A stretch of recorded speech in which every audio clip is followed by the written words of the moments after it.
वृंदावन की प्राचीनता। श्रीमद् भागवत में वृंदावन का उल्लेख नंदादि गोपों द्वारा श्री कृष्ण सहित गोकुल को छोड़कर वृंदावन गमन करने के समय आता है, जहाँ की श्री कृष्ण द्वारा अनेकानेक अद्भुत लीलाएं की गई थी।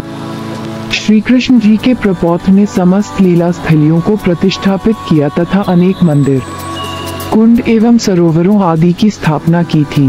सन 1515 ही में श्री कृष्ण चैतन्य महाप्रभु वृंदावन पधारे। इसके अतिरिक्त स्वामी हरिदास जी, श्री हित हरिवंश, श्री निम्बाकाचार्य, श्री लोकनाथ, श्री अद्वैताचार्य पाद, श्रीमान नित्यानंद पाद आदि अनन्य अनेकों संत महात्माओं ने वृंदावन में निवास किया था। गुप्तकालीन महाकवि कालिदास ने अपने महाकाव्य रघुवंश में कुबेर के चौत्ररथ नामक उद्यान से वृंदावन की तुलना की है। 14वीं शताब्दी में वृंदावन की विद्यमानता का उल्लेख अनेक जैन ग्रंथों में भी मिलता है। इस पावन स्थली का वृंदावन नामकरण कैसे हुआ, इस संबंध में अनेक मत हैं। वृंदा तुलसी को कहते हैं।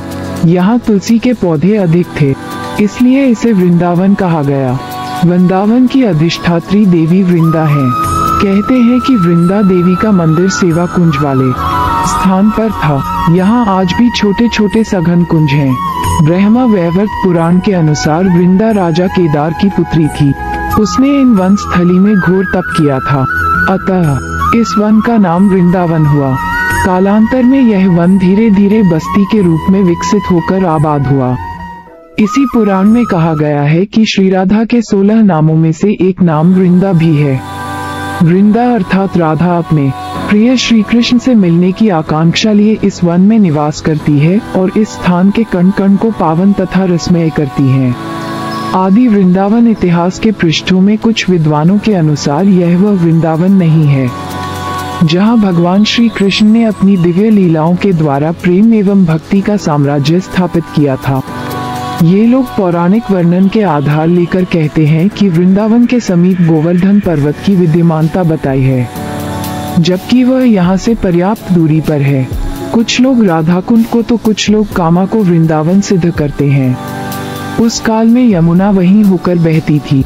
धीरे धीरे यमुना का प्रवाह बदलता रहा। प्राचीन वृंदावन के लुप्त प्रायः हो जाने से नवीन स्थल पर वृंदावन बसाया गया। वृंदावन कहीं भी रहा हो, ये बात खोजी तथा तार्किकों के लिए छोड़ देना चाहिए। इन बातों से वृंदावन की महिमा में कोई कमी नहीं आती। 15वीं-16वीं शताब्दी में मदन मोहन जी, गोविंद देव जी, गोपीनाथ जी, राधावल्लभ जी आदि मंदिरों का निर्माण हो चुका था।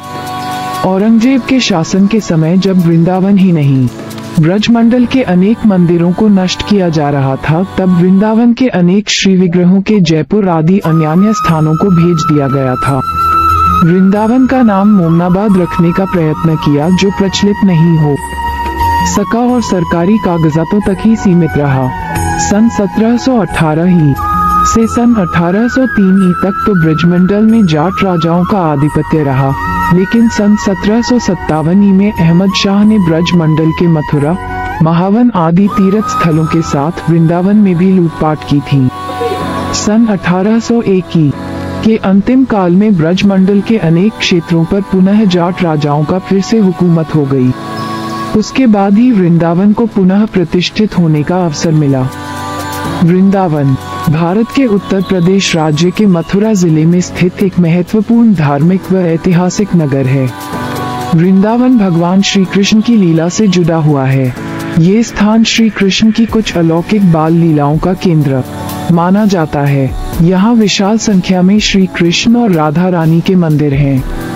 बांके बिहारी जी का मंदिर, श्री गरुड़ गोविंद जी का मंदिर व राधावल्लभ लाल जी का था श्री पर्यावरण बिहारी जी का मंदिर बड़े प्राचीन हैं। इसके अतिरिक्त यहाँ श्री राधा रमन, श्री राधा दामोदर, राधा श्याम सुंदर, गोपीनाथ, गोकुलेश, श्री कृष्ण बलराम मंदिर, पागल बाबा का मंदिर, रंगनाथ जी का मंदिर, प्रेम मंदिर, श्री कृष्ण प्रणामी मंदिर, अक्षय पात्र, वैष्णो देवी मंदिर, निधि वन, श्री रामबाग मंदिर आदि भी दर्शनीय स्थान है। ये कृष्ण की लीला स्थली है। हरिवंश पुराण, श्रीमद् भागवत, विष्णु पुराण आदि में वृंदावन की महिमा का वर्णन किया गया है। कालिदास ने इसका उल्लेख रघुवंश में इंदुमती स्वयंवर के प्रसंग में शूरसेनाधिपति सुषेण का परिचय देते हुए किया है। इससे कालिदास के समय में वृंदावन के मनोहारी उद्यानों के अस्तित्व का भान होता है। श्रीमद्भागवत के अनुसार गोकुल से कंस के अत्याचार से बचने के लिए नंद जी कुटुंबियों और सजातियों के साथ वृंदावन में निवास के लिए आए थे। विष्णु पुराण में इसी प्रसंग का उल्लेख है। विष्णु पुराण में भी वृंदावन में कृष्ण की लीलाओं का वर्णन है। वर्तमान में तटिया स्थान, निधिवन, सेवा कुंज, मदनटे, बिहारी जी की बगीची, लता भवन, प्राचीन नाम टेहरी वाला बगीचा, आरक्षित वनी के रूप में दर्शनीय है। निधि वन श्री बांके बिहारी जी मंदिर से करीब में ही है। यहाँ की मान्यता है कि यहीं भगवान कृष्ण गोपियों संग रास रचाते थे। लोक किंवदंती है कि आज भी रात में रास रचाते हैं। प्राचीन वृंदावन कहते हैं कि वर्तमान वृंदावन असली या प्राचीन वृंदावन नहीं है। श्रीमद्भागवत के वर्णन तथा अन्य उल्लेखों से जान पड़ता है कि प्राचीन वृंदावन तो गोवर्धन के निकट कहीं था। ये तब गोवर्धन धारण की प्रसिद्ध कथा की स्थली वृंदावन पारसौली परम रासस्थली के निकट था। अष्टछाप कवि महाकवि सूरदास इसी ग्राम में दीर्घकाल तक रहे थे। सूरदास जी ने वृंदावन राज्य की महिमा के वशीभूत होकर गाया है, हम ना भई वृंदावन रेणु। 3 ब्रज का हृदय वृंदावन को ब्रज का हृदय कहते हैं, जहाँ श्री राधा कृष्ण ने अपनी दिव्य लीलाएं की हैं। इस पावन भूमि को पृथ्वी का अति उत्तम तथा परम गुप्त भाग कहा गया है। पद्म पुराण में इसे भगवान का साक्षात शरीर, पूर्ण ब्रह्म से संपर्क का स्थान तथा सुख का आश्रय बताया गया है। इसी कारण से यह अनादि काल से भक्तों की श्रद्धा का केंद्र बना हुआ है। चैतन्य महाप्रभु, स्वामी हरिदास, श्री हित हरिवंश, महाप्रभु वल्लभाचार्य आदि अनेक गोस्वामी भक्तों ने इसके वैभव को सजाने और संसार को अनश्वर संपत्ति के रूप में प्रस्तुत करने में जीवन लगाया है। यहाँ आनंदप्रद युगल किशोर श्री कृष्ण एवं श्री राधा की अद्भुत नित्य विहार लीला होती रहती है। महाप्रभु चैतन्य का प्रवास 15वीं शती में चैतन्य महाप्रभु ने अपनी ब्रज यात्रा के समय वृंदावन तथा कृष्ण कथा से संबंधित अन्य स्थानों को अपने अंतर्ज्ञान द्वारा पहचाना था। रासस्थली वंशीवत से युक्त वृंदावन सघन वनों में लुप्त हो गया था। कुछ वर्षों के पश्चात शांडिल्य एवं भागुरी ऋषि आदि की सहायता से श्री कृष्ण के पौत्र वज्रनाभ ने कहीं श्री मंदिर, कहीं सरोवर, कहीं कुंड आदि की स्थापना कर लीला स्थलियों का प्रकाश किया। किंतु लगभग 4500 वर्षों के बाद ये सारी लीला स्थलियां पुनः लुप्त हो गई। महाप्रभु चैतन्य ने तथा श्री रूप सनातन आदि अपने परिकारों के द्वारा लुप्त श्री वृंदावन और ब्रजमंडल की लीला स्थलियों को पुनः प्रकाशित किया। श्री चैतन्य महाप्रभु के पश्चात उन्हीं की विशेष आज्ञा से श्री लोकनाथ और श्री भूगर्भ गोस्वामी, श्री सनातन गोस्वामी, श्री रूप गोस्वामी, श्री गोपाल भट्ट गोस्वामी, श्री रघुनाथ भट्ट गोस्वामी, श्री रघुनाथदास गोस्वामी, श्री जीव गोस्वामी आदि गौड़ीय वैष्णवाचार्यों ने विभिन्न शास्त्रों की सहायता से अपने अथक परिश्रम द्वारा ब्रज की लीला स्थलियों को प्रकाशित किया है। वर्तमान वृंदावन में प्राचीनतम मंदिर मुगल सम्राट अकबर के शासनकाल में राजा मानसिंह का बनवाया हुआ है। ये था मूलतः यह मंदिर 7 मंजिलों का था। ऊपर के 2 खंड औरंगजेब ने तुड़वा दिए थे। किंवदंती है इस मंदिर के सर्वोच्च शिखर पर जलने वाले दीप मथुरा से दिखाई पड़ते थे। यहाँ का अन्य विशाल मंदिर दाक्षिणात्य शैली में बना हुआ रणजी के नाम से प्रसिद्ध है। इसके गोपुर बड़े विशाल एवं भव्य हैं। यह मंदिर दक्षिण भारत के श्रीरंगम के मंदिर की अनुकृति जान पड़ता है। वृंदावन के दर्शनीय स्थल है निधिवन, हरिदास का निवास कुंज, कालियादह, सेवा कुंज आदि। प्राकृतिक छटा वृंदावन की प्राकृतिक छटा देखने योग्य है। यमुना नदी ने इसको 3 ओर से घेर रखा है। किसी समय यहाँ के सघन कुंजों में भांति भांति के पुष्पों से शोभित लता तथा ऊंचे ऊंचे घने वृक्ष मन में उल्लास भरते थे। बसंत ऋतु के आगमन पर यहाँ की छटा और सावन भादों की हरियाली आंखों को शीतलता प्रदान करती है। वृंदावन में यमुना के घाट, वृंदावन में श्री यमुना के तट पर अनेक घाट हैं। उनमें से कुछ प्रसिद्ध घाट हैं। श्रीवराह घाट वृंदावन के दक्षिण पश्चिम दिशा में प्राचीन यमुना जी के तट पर श्रीवराह घाट अवस्थित है। तट के ऊपर भी श्रीवराहदेव विराजमान हैं। पास ही श्री गौतम मुनि का आश्रम है। कालियद घाट इसका नामांतर कालियद है। यह वराह घाट से लगभग आधे मील उत्तर में प्राचीन यमुना के तट पर अवस्थित है। यहाँ के प्रसंग के संबंध में पहले उल्लेख किया जा चुका है। कालिया को दमन कर तट भूमि में पहुँचने पर श्री कृष्ण को ब्रजराज नंद और ब्रजेश्वरी श्री यशोदा ने अपने आसनों से तरबतर कर दिया तथा उनके सारे अंगों में इस प्रकार देखने लगे कि मेरे लाला को कहीं कोई चोट तो नहीं पहुंची है। महाराज नंद ने कृष्ण की मंगल कामना से ब्राह्मणों को अनेकानेक गायों का यहीं पर दान किया था। सूर्य घाट इसका नामांतर आदित्य घाट भी है। गोपाल घाट के उत्तर में ये घाट अवस्थित है। घाट के ऊपर वाले टीले को आदित्य टीला कहते हैं। इसी टीले के ऊपर श्री सनातन गोस्वामी के प्राणदेवता श्री मदन मोहन जी का मंदिर है। उसके संबंध में हम पहले ही वर्णन कर चुके हैं।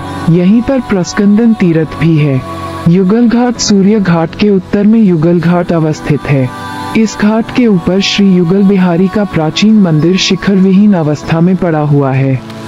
केशी घाट के निकट एक और भी जुगल किशोर का मंदिर है।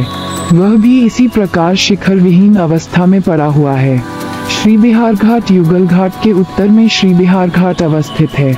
इस घाट पर श्री राधा कृष्ण युगल स्नान, जल विहार आदि क्रीड़ाएं करते थे। श्री अंधेर घाट युगल घाट के उत्तर में ये घाट अवस्थित हैं। इस घाट के उपवन में कृष्ण और गोपियां आंखमुदौवल की लीला करते थे, अर्थात गोपियों के अपने करपल्लवों से अपने नेत्रों को ढक लेने पर श्री कृष्ण आसपास कहीं छिप जाते और गोपियां उन्हें ढूंढती थीं। कभी श्री किशोरी जी इसी प्रकार छिप जाती और सभी उनको ढूंढते थे। इमलितला घाट आंधेर घाट के उत्तर में इमली घाट अवस्थित है। यहीं पर श्री कृष्ण के समसामयिक इमली वृक्ष के नीचे महाप्रभु श्री चैतन्य देव अपने वृंदावन वास काल में प्रेमाविष्ट होकर हरिनाम करते थे, इसलिए इसको गौरांग घाट भी कहते हैं। श्रृंगार घाट इमलितला घाट से कुछ पूर्व दिशा में यमुना तट पर श्रृंगार घाट अवस्थित है। यहीं बैठकर श्री कृष्ण ने मानिनी श्री राधिका का श्रृंगार किया था। वृंदावन भ्रमण के समय श्री नित्यानंद प्रभु ने इस घाट में स्नान किया था तथा कुछ दिनों तक इसी घाट के ऊपर श्रृंगारवट पर निवास किया था। श्री गोविंद घाट श्रृंगार घाट के पास ही उत्तर में ये घाट अवस्थित है। श्री रास मंडल से अंतर्धान होने पर श्री कृष्ण पुनः यहीं पर गोपियों के सामने आविर्भूत हुए थे। चीर घाट कौतुकी श्री कृष्ण स्नान करती हुई गोपी कुमारियों के वस्त्रों को लेकर यहीं कदम वृक्ष के ऊपर चढ़ गए थे। चीर का तात्पर्य वस्त्र से है। पास ही कृष्ण ने केशी दैत्य का वध करने के पश्चात यहीं पर बैठकर विश्राम किया था, इसलिए इस घाट का दूसरा नाम चैन या चैन घाट भी है। इसके निकट ही झाडू मंडल दर्शनीय है। श्री भ्रमर घाट चीर घाट के उत्तर में ये घाट स्थित है। जब किशोर किशोरी यहाँ क्रीड़ा विलास करते थे, उस समय दोनों के अंग सौरभ से भव्य उन्मत्त होकर गुंजार करने लगते थे। भ्रमरों के कारण इस घाट का नाम भ्रमर घाट है। श्री केशी घाट श्री वृंदावन के उत्तर पश्चिम दिशा में तथा भ्रमर घाट के उत्तर में ये प्रसिद्ध घाट विराजमान है। इसका हम पहले ही वर्णन कर चुके हैं। धीरसमीर घाट श्री चीर घाट वृंदावन की उत्तर दिशा में केशी घाट से पूर्व दिशा में पास ही धीरसमीर घाट है। श्री राधा कृष्ण युगल का विहार देखकर उनकी सेवा के लिए समीर भी सुशीतल होकर धीरे धीरे प्रवाहित होने लगा था। श्री राधा बाग घाट वृंदावन के पूर्व में ये घाट अवस्थित है। इसका भी वर्णन पहले किया जा चुका है। श्री पानी घाट इसी घाट से गोपियों ने यमुना को पैदल पाकर महर्षि दुर्वासा को सुस्वादु अन्न भोजन कराया था। आदिबद्री घाट पानी घाट से कुछ दक्षिण में ये घाट अवस्थित है। यहाँ श्री कृष्ण ने गोपियों को आदिबद्री नारायण का दर्शन कराया था। इन घाटों के अतिरिक्त वृंदावन कथा नामक पुस्तक में और भी 14 घाटों का उल्लेख आता है। 1 महांची घाट, 2 नामाओं वाला घाट, 3 प्रस्कंदन घाट, 4 कदिया घाट, 5 धूसर घाट, 6 नया घाट, 7 श्रीजी घाट, 8 विहारी जी घाट, 9 धरोया घाट, 10 नागरी घाट, 11 भीम घाट 12, हिम्मत बहादुर घाट 13, चीर या चैन घाट 14, हनुमान घाट। वृंदावन के पुराने मोहल्लों के नाम 1 ज्ञान गुदरी, 2 गोपीश्वर, 3 बंशीवट, 4 गोपीनाथ बाग, 5 गोपीनाथ बाजार, 6 ब्रह्मकुंड, 7 राधा निवास, 8 केशी घाट, 9 राधारमन घेरा, 10 निधिवन, 11 पत्थरपुरा, 12 नागर गोपीनाथ, 13 गोपीनाथ घेरा, 14 नागर गोपाल, 15 चीर घाट, 16 मंडी दरवाजा, 17 नागर गोविंद जी, 18 टिकशाल गली, 19 रामजी द्वार, 20 कंठीवाला बाजार, 21 सेवा कुंज, 22 कुंजगली, 23 व्यासखेरा, 24 श्रृंगारवट, 25 रासमंडल, 26 केशवपुरा, 27 धोबीवाली गली, 28 रंगीलाल गली, 29 सुखनखाटा गली, 30 पुराना शहर, 31 लारेवाली गली, 32 गावधूप गली, 33 गोवर्धन दरवाजा, 34 अहीरपाड़ा, 35 दुमाइत पाड़ा, 36 वरोयार मोहल्ला, 37 मदन मोहन जी का घेरा, 38 बिहारीपुरा, 39 पुरोहितवाली गली, 40 मनीपाड़ा, 41 गौतमपाड़ा, 42 अटखम्बा, 43 गोविंद बाग, 44 लोई बाजार, 45 रेतिया बाजार, 46 बंखंडी महादेव, 47 छिपी गली, 48 रायगली, 49 बुंदेलबाग, 50 मथुरा दरवाजा, 51 सवाई जय सिंह घेरा, 52 धीरसमीर, 53 टट्टिया स्थान, 54 गहवरवन, 55 गोविंद कुंड और 56 राधा बाग, 57 सरस्वती विहार। विधवाओं का आश्रय वृंदावन को विधवाओं के आश्रय के रूप में भी जाना जाता है, क्योंकि बड़ी संख्या में विधवाएं अपने पति को खोने के बाद शहर और आसपास के क्षेत्र में चली जाती हैं। अनुमानित 15,000 से 20,000 विधवाएं हैं। विधवाएं पश्चिम बंगाल, असम और उड़ीसा राज्यों से आती हैं। कई लोग भजनाश्रमों में भजन गाने में समय बिताते हैं। इन वंचित महिलाओं और बच्चों की सहायता के लिए गिल्ड ऑफ सर्विस नामक संस्था का गठन किया गया। आमतौर पर विधवाओं को उनके परिवार के सदस्यों द्वारा इस स्थान पर भेजा जाता है, क्योंकि वे उसका खर्च वहन नहीं करना चाहते हैं। कुछ विधवाएं स्वेच्छा से यहाँ धार्मिक दायित्व के रूप में या सार्वजनिक अपमान और शर्म से खुद को दूर करने के। प्रेम मंदिर भव्यता से परिपूर्ण। प्रेम मंदिर एक विशाल मंदिर है जिसे वर्ष 2001 में जगतगुरु श्री कृपालु जी महाराज द्वारा बनवाया गया था। ये मंदिर भगवान के प्रेम का मंदिर के रूप में जाना जाता है। ये भव्य धार्मिक स्थान राधा कृष्ण के साथ साथ सीताराम को भी समर्पित है। उत्तर प्रदेश के मथुरा जिले के पवित्र शहर वृंदावन में स्थित यह मंदिर पवित्रता और शांति से भरपूर है। इस मंदिर में आप रोजाना सुबह 8:30 से दोपहर के 12 बजे के बीच जा सकते हैं, या फिर शाम के 4:30 बजे से रात के 8:30 बजे के बीच भी जा सकते हैं। उदयपुर के सिर्फ महलों में ही नहीं, इन मंदिरों पर भी डालिए एक नजर।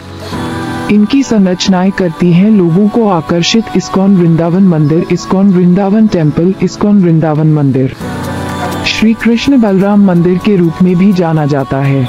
इस्कॉन वृंदावन स्वामी प्रभुपाद, इस्कॉन के संस्थापक आचार्य, का एक सपना था कि कृष्ण और बलराम दो भाइयों के लिए भी एक मंदिर बनवाना चाहिए, और वो भी उसी पवित्र शहर में जहां वे एक साथ कई सदियों पहले खेला करते थे। यहाँ प्रतिदिन होने वाली आरती और भगवत गीता की कक्षाओं से दिव्य मंदिर में आने वाले लोग मंत्रमुग्ध हो जाते हैं। ये मंदिर रोजाना सुबह 4:30 बजे से दोपहर के 1 बजे तक खुलता है। वही शाम 4:30 बजे से रात के 8:30 बजे तक खुलता है। ये है भारत के अजीब और अद्भुत मंदिर, जहाँ होती है बुलेट की पूजा तो कहीं होती है केवल संगमरमर की पूजा। राधा रमन मंदिर वृंदावन रेलवे स्टेशन से लगभग 2 किलोमीटर की दूरी पर स्थित राधा रमन मंदिर वृंदावन में सबसे आधुनिक हिंदू मंदिरों में से एक है। यह मंदिर भगवान कृष्ण को समर्पित है, जिन्हें राधा रमन माना जाता है, जिसका अर्थ है राधा को प्रसन्न करने वाला। राधा रमन मंदिर परिसर में गोपाल भट्ट की समाधि भी है, जो राधा रमन की मूर्ति के ठीक बगल में स्थित है। ये मंदिर रोजाना सुबह 8 बजे से दोपहर के 12:30 बजे तक खुलता है। वही शाम 6 बजे से रात के 8 बजे तक खुलता है। और पढ़े, अयोध्या में राम मंदिर घूमने के बाद इन धार्मिक स्थलों के भी दर्शन जरूर करें। श्री रंगनाथ मंदिर वृंदावन लोकप्रिय रूप से मंदिरों के शहर और भगवान की भूमि के रूप में जाना जाता है। श्री रंगनाथ मंदिर इस खूबसूरत शहर में स्थित एक प्रमुख और प्रसिद्ध मंदिर है। यह आसपास का सबसे बड़ा मंदिर भी है। ये भगवान विष्णु और उनकी पत्नी लक्ष्मी को समर्पित है। श्री रंगनाथ मंदिर में भगवान नरसिंह, वेणुगोपाल और रामानुजाचार्य के साथ राम, सीता और लक्ष्मण की मूर्तियों को भी प्रदर्शित किया गया है। ये मंदिर रोजाना सुबह 7 बजे से दोपहर के 11 बजे तक खुलता है। वही शाम 5:30 बजे से रात के 8 बजे तक खुलता है। शाहजी मंदिर का निर्माण वर्ष 1876 में शाह कुंदन लाल द्वारा किया गया था और यह भगवान कृष्ण को समर्पित है।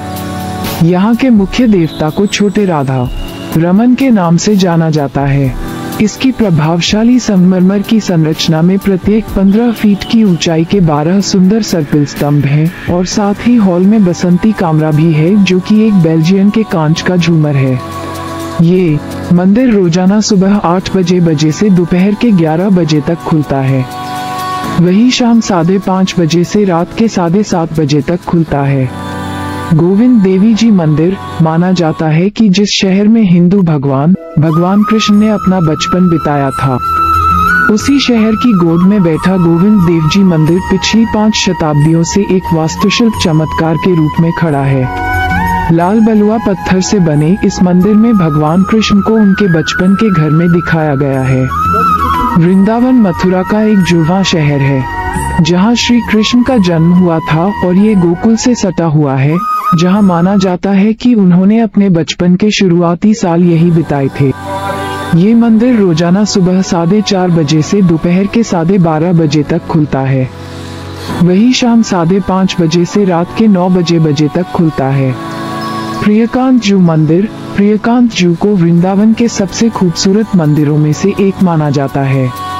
भवन को एक विशाल कमल के आकार में बनाया गया है, जिसके आसपास छोटा सा पानी का तालाब भी मौजूद है। शहर के अधिकांश अन्य मंदिरों की तरह इसमें भी राधा और कृष्ण जी की मूर्तियां विराजमान हैं, जिन्हें सामूहिक रूप से प्रियकांत जू कहा जाता है। इस मंदिर में जाने का सबसे अच्छा शाम का वक्त है, क्योंकि पूरा परिसर सुंदर रोशनी से जगमगा रहा होता है। ये मंदिर रोजाना सुबह 6 बजे से दोपहर के 12:30 बजे तक खुलता है। वही शाम 4:30 बजे से रात के 8:30 बजे तक खुलता है।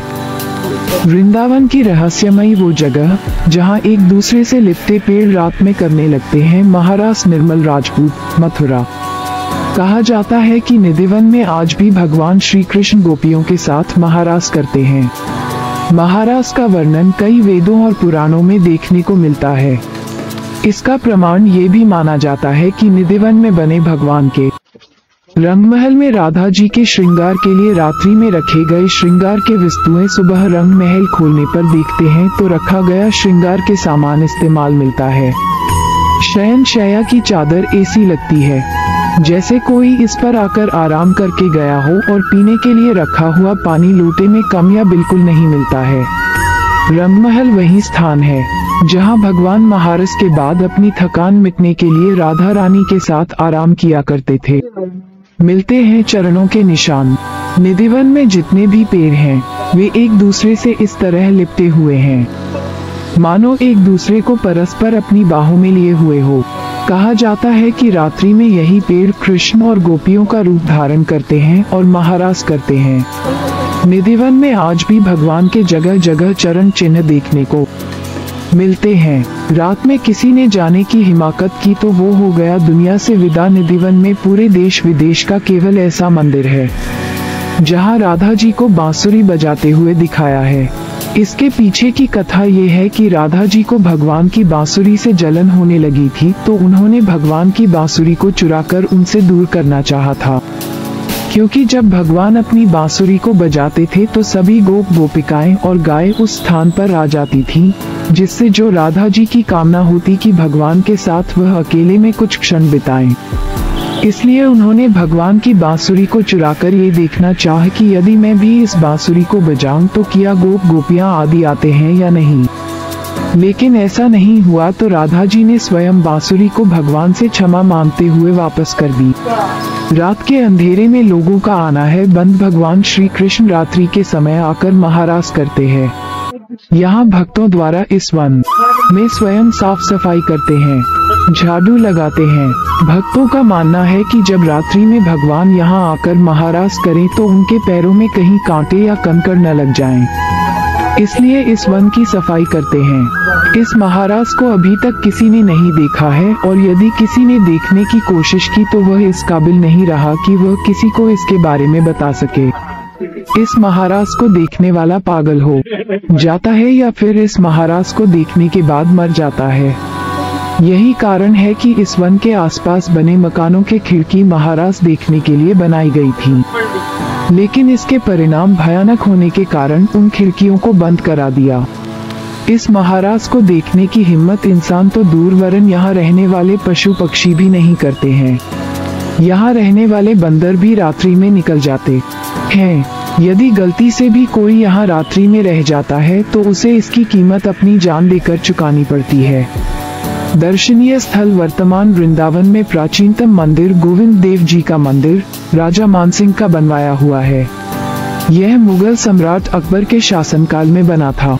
मूलतः यह मंदिर 7 मंजिलों का था। ऊपर के 2 खंड औरंगजेब ने तुड़वा दिए थे।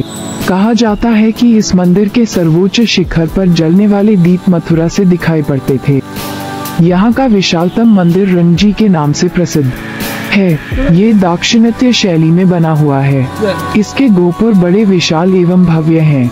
यह मंदिर दक्षिण भारत के श्रीरंगम के मंदिर की अनुकृति जान पड़ता है। वृंदावन के अन्य दर्शनीय स्थल हैं निधिवन, कालियादह, सेवा कुंज आदि। यहाँ स्थित बांके बिहारी जी का मंदिर सबसे प्राचीन है। इसके अलावा यहाँ श्री कृष्ण बलराम इस्कान मंदिर व श्री कृष्ण प्रणामी मंदिर और निधिवन भी दर्शनीय स्थान है। प्राकृतिक सौंदर्यता। वृंदावन की प्राकृतिक सौंदर्यता देखने योग्य है। यमुना नदी ने इसको 3 ओर से घेरे रखा है। यहाँ के सघन कुंजों में भांति भांति के पुष्पों से शोभित लता तथा ऊंचे ऊंचे घने वृक्ष मन में उल्लास भरते हैं। बसंत ऋतु के आगमन पर यहाँ की छटा और सावन भादों की हरियाली आँखों को जो शीतलता प्रदान करती है वह राधा कृष्ण के प्रतिबिंबों के दर्शनों का ही प्रतिफल है। वृंदावन का कण कण रसमय है। यहाँ प्रेम भक्ति का ही साम्राज्य है। इसे गोलोक धाम से अधिक बढ़कर माना गया है।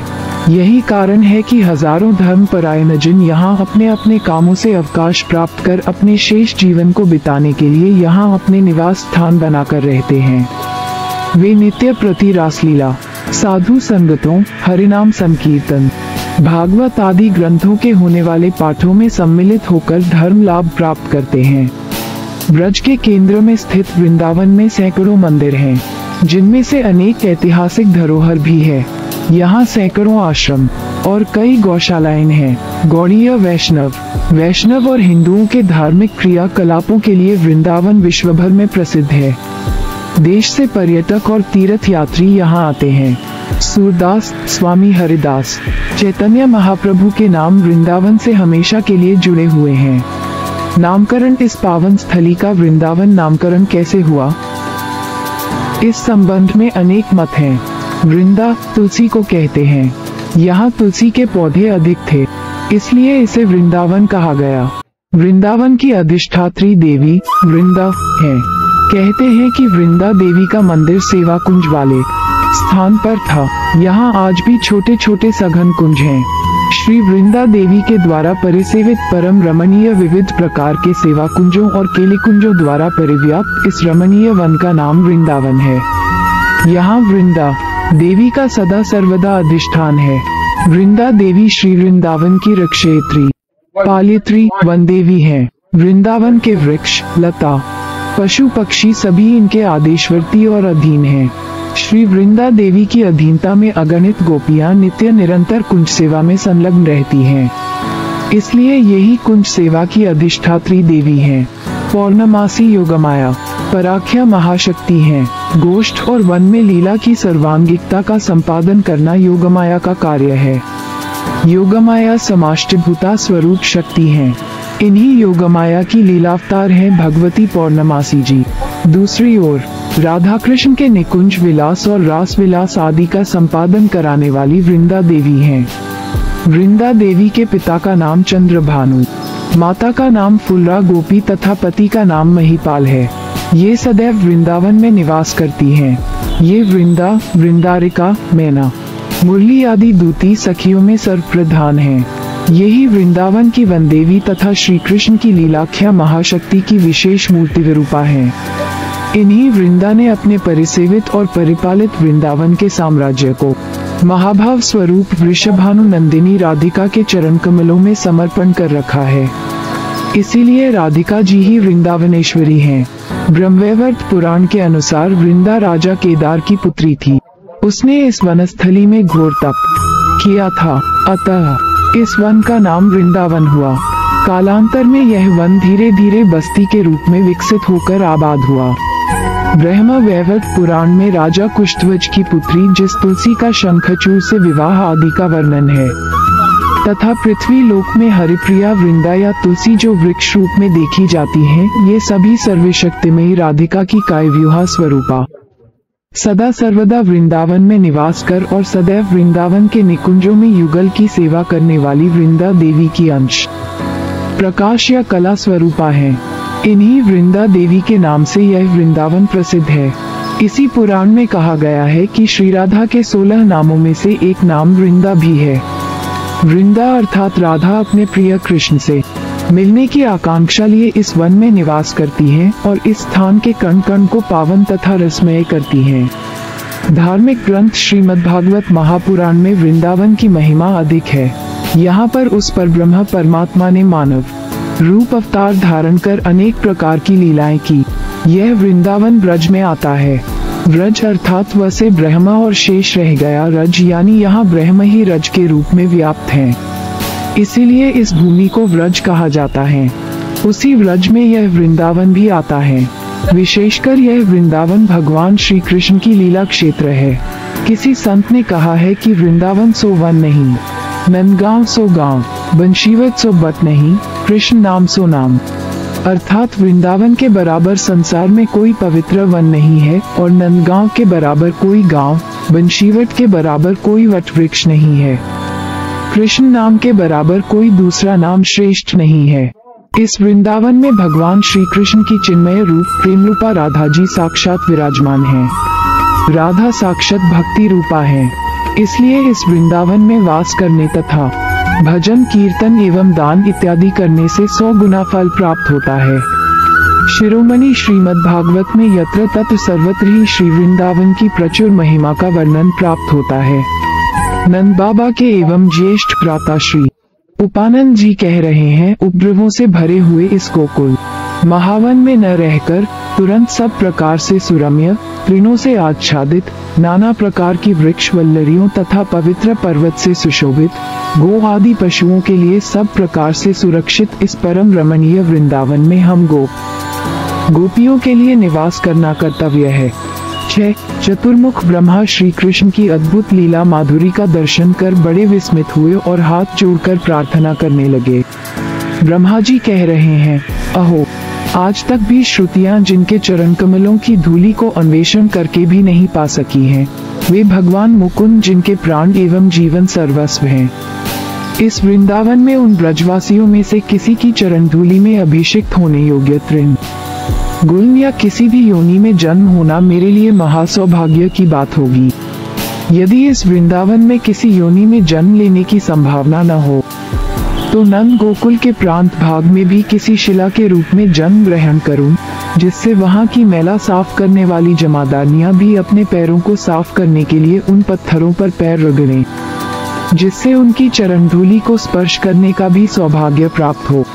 प्रेमातुर भक्त उद्धव जी तो यहाँ तक कहते हैं कि जिन्होंने दुस्तेज पति पुत्र आदि सगे संबंधियों आर्यधर्म और लोकलज्जा आदि सब कुछ का परित्याग कर श्रुतियों के अन्वेषणीय स्वयं भगवान ब्रजेंद्र नंदन श्री कृष्ण को भी अपने प्रेम से वशीभूत कर रखा है। मैं उन गोपियों की चरण धूलि से अभिषिक्त होने के लिए इस वृंदावन में गुल लता आदि किसी भी रूप में जन्म प्राप्त करने पर अपना अहोभाग्य समझूंगा।